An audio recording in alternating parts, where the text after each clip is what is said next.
Media మిత్రులందరికీ కూడా జై తెలంగాణ, జై కేసీఆర్. మరి ఈరోజు జస్టిస్ కేజీ బాలకృష్ణన్ కమిటీ ముందు తెలంగాణలో మాత్రమే కాదు యావత్తు తెలుగు రాష్ట్రాల్లో ఉన్న లక్షలాది మంది దళిత క్రైస్తవుల సమస్యను వారి ముందు పెట్టే బాధ్యత మాకు అప్పగించినందుకు భారత రాష్ట్ర సమితి అధినేత గౌరవనీయులు తెలంగాణ తొలి ముఖ్యమంత్రి శ్రీ కేసీఆర్ గారికి హృదయపూర్వక ధన్యవాదాలు తెలుపుతా ఉన్నాం. ఈరోజు జస్టిస్ కేజీ బాలకృష్ణన్ కమిటీ ముందు మా పార్లమెంటు సభ్యులు శ్రీ వద్దిరాజు రవిచంద్ర గారు, అదేవిధంగా మా మాజీ మంత్రివర్యులు శ్రీ కొప్పుల ఈశ్వర్ గారు, అదేవిధంగా తెలంగాణ ఫుడ్స్ చైర్మన్ మాజీ చైర్మన్ రాజీవ్ సాగర్ గారు, మేమందరం కూడా ఒక విషయం మీద మాత్రమే ప్రత్యేకంగా మళ్ళీ వారికి చెప్పడం జరిగింది. మతం మారినంత మాత్రాన వివక్ష అనేది మారదు. అది మొట్టమొదటి.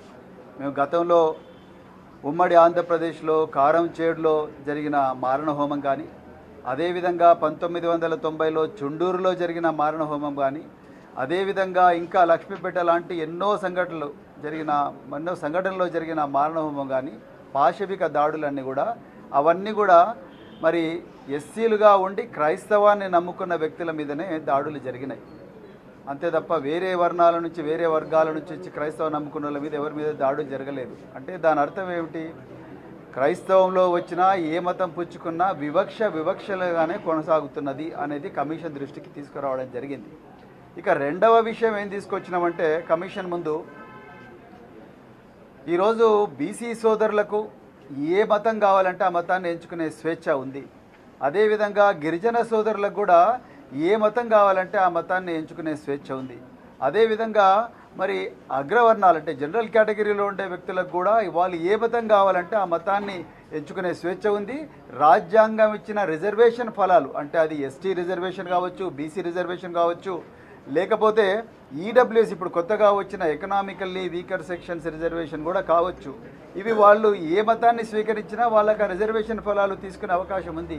కానీ ఎస్సీలు మాత్రం కేవలం వాళ్ళు క్రిస్టియన్లుగా, ముస్లింలుగా, ఇంకా రకరకాల వేరే మతాల్లో ఉంటే వాళ్ళకి ఈ రిజర్వేషన్ వర్తించదు అని చెప్పి మరి ఈరోజు ప్రెసిడెన్షియల్ ఆర్డర్ ఉండడం అనేది అమానవీయం, అదేవిధంగా అశాస్త్రీయం, అదేవిధంగా రాజ్యాంగ వ్యతిరేకమని కమిషన్ దృష్టికి తీసుకురావడం జరిగింది. నిజానికి రాజ్యాంగంలో ఉండే ఆర్టికల్ 15 కానీ, ఆర్టికల్ 17 కానీ, ఆర్టికల్ 21 కానీ, మరి ముఖ్యంగా ఆర్టికల్ 25 ఈ 4 అధికరణాలు రాజ్యాంగంలో ఈ దేశంలో పుట్టిన ప్రతి పౌరుడికి కూడా మరి మతపరమైన స్వేచ్ఛ ఇచ్చినాయి, సమానత్వం ఇచ్చినాయి, అందరికీ ఒకే విధంగా హక్కులు ఉండే విధంగా ఇచ్చినాయి. ఆర్టికల్ 15 ప్రత్యేకించి మరి ఈ దేశంలో ఏ పౌరుని కూడా కులం ఆధారంగా కానీ, మతం ఆధారంగా కానీ, ప్రాంతం ఆధారంగా కానీ, లింగం ఆధారంగా కానీ ఎట్టి పరిస్థితులు కూడా వివక్ష చూపరాదు, అందరినీ సమానంగానే చూడాలని చెప్పింది. అలాంటప్పుడు గిరిజన సోదరులకు ఒక రూలు, ఓబీసీ సోదరులకు ఒక రూలు, అదేవిధంగా మిగతా వాళ్ళకు ఒక రూలు, ఎస్సీలకు మాత్రం ప్రత్యేకంగా మతపరమైన ఆంక్షలు పెట్టడం కరెక్ట్ కాదని చెప్పేసి జస్టిస్ కేజీ బాలకృష్ణ గారు తీసుకొచ్చినప్పుడు వారు సానుకూలంగా స్పందించడం జరిగింది. అదేవిధంగా మరి గత 25 సంవత్సరాలుగా మరి తెలంగాణ కోసం పోరాటం మొదలుపెట్టి 2001 నుండి మలిదశ ఉద్యమంలో మరి 14 సంవత్సరాలు తెలంగాణ కోసం పోరాడి దాని తర్వాత వచ్చిన తెలంగాణను బంగారు తెలంగాణలో మార్చడం, మరి ఆ కేసీఆర్ గారు పరిపాలనలో అన్ని మతాలను కూడా వారు సమానంగా చూశారు. రాజ్యాంగంలో పీఠికలో ఉన్న లౌకికత్వం అంటే సెక్యులరిజం ఏదైతే ఉన్నదో ఆ సెక్యులరిజం అనేది 4 పాదాల పాటు నడిచే విధంగా కేసీఆర్ గారు పాలన చేశారు. వారు హిందువులను, ముస్లింలను, క్రైస్తవులను, మరి మిగతా ఇతరైన మైనారిటీ మతాలు ఉంటే వాళ్ళందరినీ కూడా సమానంగా చూశారు. ఉదాహరణకు మరి మైనారిటీ కార్పొరేషన్తో పాటు క్రిస్టియన్ డెవలప్మెంట్ కార్పొరేషన్ గారు కూడా కేసీఆర్ గారు పెట్టారు. అదేవిధంగా మరి క్రిస్మస్ పండుగకు గతంలో క్రిస్మస్ పండుగకు ఒకటే రోజు సెలవు ఉండేది, కానీ వీళ్ళ పరిస్థితి ఎంతోమంది బంధువులు రకరకాల ప్రాంతాల నుంచి వస్తారని చెప్పేసి వారికి ఇంకొక ఎక్స్ట్రా సెలవు కూడా ఇవ్వడం జరిగింది. అదేవిధంగా ఈ మైనారిటీ వర్గాలకు చెందిన పిల్లలు ఎవరైతే ఉన్నారో అణిచివేయబడ్డ వర్గాలు, వెనుకకు నెట్టివేయబడ్డ వర్గాలు, భయంగా బతుకుతున్న వర్గాల పిల్లల కోసం దాదాపుగా 1300 గురుకుల పాఠశాలలు కూడా పెట్టడం జరిగింది.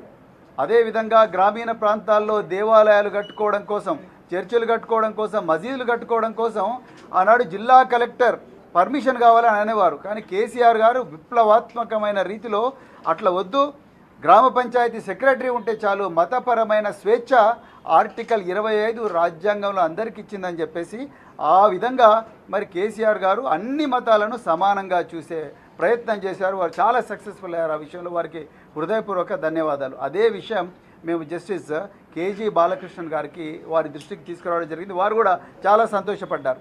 ఇక చివరిగా మరి 2007లో జస్టిస్ రంగనాథ మిశ్రా కమిషన్ ఇంతకు ముందే చెప్పింది, రిజర్వేషన్లను మతంతో కలపకండి, మతం వేరే, మత విశ్వాసాలు వేరే, రిజర్వేషన్ ఫలాలు వేరే, కులం వేరే.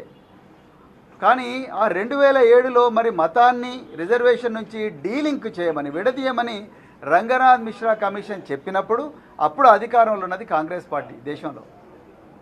ఆ కాంగ్రెస్ పార్టీ మళ్ళీ ఇవాళ తెలంగాణలో అధికారంలో ఉన్నది. మరి ఇవాళ వాళ్ళు ఏమీ దీని గురించి ఊసేలేదు. వాళ్ళు ఎవరు మాట్లాడు, ఇంతకుముందు మా పెద్దలు వదిరాజు రవిచంద్ర గారు చెప్పినట్టుగా 8 మంది ఎంపీలు బీజేపీ వాళ్ళు ఉన్నారు, 8 మంది ఎంపీలు కాంగ్రెస్ వాళ్ళు ఉన్నారు. కానీ వాళ్ళెవ్వరు కూడా జస్టిస్ కేజీ బాలకృష్ణన్ కమిటీ ముందు వచ్చి ఈ లక్షలాది మంది ఎవరైతే ఉన్నారో వాళ్ళందరి బాధలు చెప్పే ప్రయత్నం ఏ మాత్రం కూడా చేయలేదు. కేవలం ఈ దేశంలో కేవలం బీఆర్ఎస్ పార్టీ కేవలం తెలంగాణలో ఉండే వీళ్ళే కాదు, దేశంలో ఉండే అందరూ దళిత క్రైస్తవుల వాయిస్గా ఈరోజు బీఆర్ఎస్ పార్టీ నిలిచింది. మరి ఆ విధంగా మాకు ఈ అవకాశం ఇచ్చిన మరి రాజ్యాంగాన్ని రక్షించే అవకాశం, ఎస్సీ వర్గాలకు మతపరమైన స్వేచ్ఛనిచ్చే అవకాశం, ఆ విషయాన్ని జస్టిస్ కేజీ బాలకృష్ణన్ ముందు దేశ ప్రజల ముందు పెట్టే ఒక సువర్ణ అవకాశాన్ని ఇచ్చినందుకు పెద్దలు గౌరవనీయులు తెలంగాణ తొలి ముఖ్యమంత్రి, భారత రాష్ట్ర సమితి అధినేత కేసీఆర్ గారు, మా వర్కింగ్ ప్రెసిడెంట్ కేటీఆర్ గారికి, మా deputy floor leader Harish Rao గారికి హృదయపూర్వక ధన్యవాదాలు తెలుపుతా ఉన్నాం. అదేవిధంగా మరి నిన్న భారత రాష్ట్ర సమితి దృష్టికి ఈ దళిత క్రైస్తవుల బాధలన్నీ తీసుకొచ్చిన రకరకాల మరి ఏవైతే ఆర్గనైజేషన్స్ ఉన్నాయో ఆర్గనైజేషన్ యొక్క ప్రతినిధులందరికీ కూడా మరొకసారి హృదయపూర్వక ధన్యవాదాలు తెలుపుతూ మరొకసారి అందరికీ కూడా జై తెలంగాణ, జై కేసీఆర్.